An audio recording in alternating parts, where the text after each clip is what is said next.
Kansas Jayhawks center Joel Embiid out for the Big 12 tournament and possibly more, as I'm joined by Schecter and David Gardner. So no Embiid for the tournament. How does this affect Bill Self's team?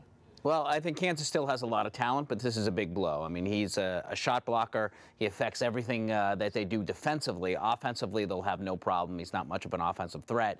But I think Kansas has to prepare as if Joel Embiid is not going to be with this team throughout the whole NCAA tournament because he's got a serious back injury. I don't see him coming back from this.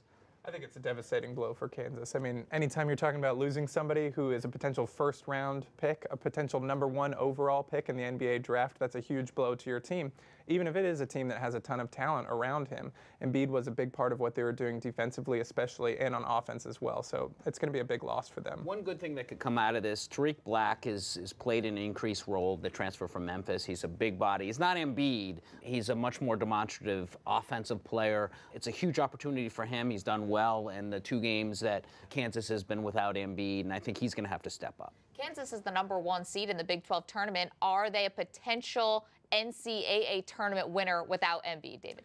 I'm not sure that they will win without Embiid. I think, they've got 8 losses on the season. They can be beaten. They're not an invincible team with him. And then you take one of your best players off the team, certainly not invincible after that. And I think when you look at the top teams who are in the tournament right now, Florida, Arizona, those are balanced teams that can really compete with Kansas already. And now you take out Embiid from that equation, and I think that they're a beatable team. I think they're still elite. It wouldn't surprise me if they made the Final Four without him, but obviously it's a big loss for them. It's 7 feet of loss in the middle of the paint.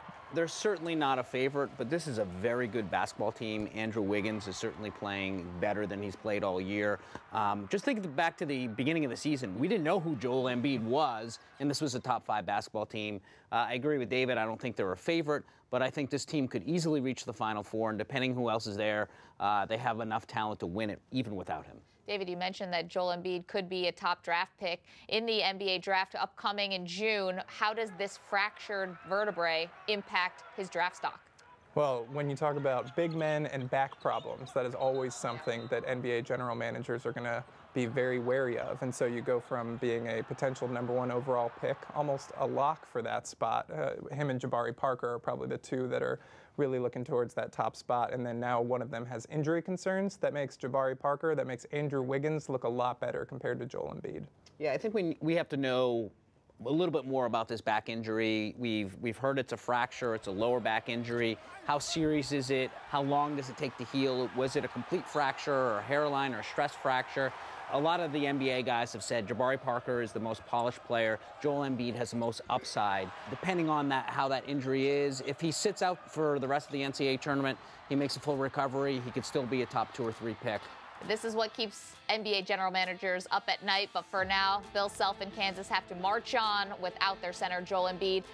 Schecter, David Gardner, thanks so much.